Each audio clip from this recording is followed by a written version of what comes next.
Bismillahirrahmanirrahim. Assalamualaikum warahmatullahi wabarakatuh.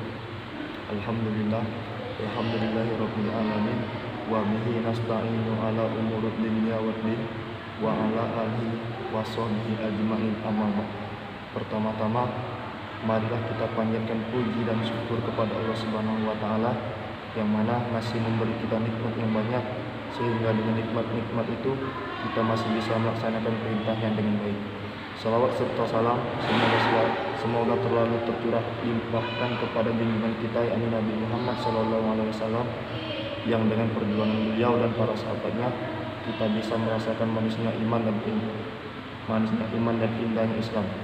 Tak lupa kepada keluarganya, para sahabatnya, dan juga para pengikutnya hingga akhir zaman kelak. Amin ya rabbal alamin. Pada kesempatan yang bahagia ini, saya akan menyampaikan kultur tentang ikhlas. Mungkin semua orang telah tahu apa yang namanya ikhlas. Sering orang yang mengartikan ikhlas dengan melakukan sesuatu tanpa mengharap imbalan apa-apa. Dalam agama kita, ikhlas adalah melakukan sesuatu karena Allah Subhanahu wa taala. Ikhlas sendiri mempunyai terdapat dalam praktek-praktek kehidupan kita sehari-hari. Contohnya, ikhlas dalam bekerja, ikhlas dalam beramal, dan ikhlas dalam mengajar. Contohnya, apabila kita masukkan dalam konteks ibadah, maka ikhlas berarti melakukan ibadah karena Allah Subhanahu wa taala, bukan yang lain, bukan karena ingin dipuji, bukan karena ingin terlihat soleh, tapi benar-benar semata-mata hanya karena Allah Subhanahu wa taala. Allah berfirman dalam surat Al-Baqarah ayat 5 yang artinya, tidaklah mereka diperintahkan kecuali mereka mengikhlaskan agama untuknya. Ayat di atas menerangkan pada kita tentang berlaku ikhlas dalam beragama.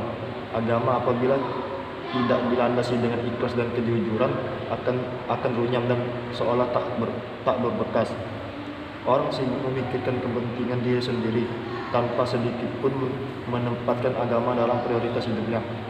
Ikhlas dalam beragama menjadi sangat penting untuk pupuk dalam diri, karena dengan ikhlas semua urusan akan menjadi lebih terang dan mudah untuk dijalankan.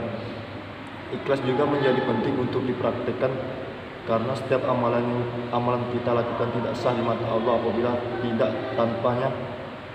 Dalam hadis yang diriwayatkan oleh Imam Muslim dalam kitab Sahih Muslim, diceritakan tentang suatu perkara yang akan terjadi apabila pada hari akhir di hadapan Allah. Nanti di hadapan Allah ada orang hamba yang ditanya oleh Allah, apakah yang telah kamu lakukan di dunia wahai hambaku?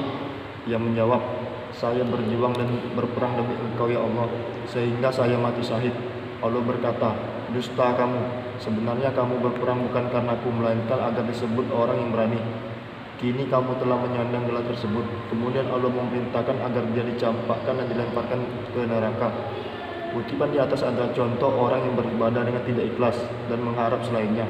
Kisah ini menjadi tamparan keras bagi kita yang masih sering beribadah dan melakukan sesuatu bukan karenanya.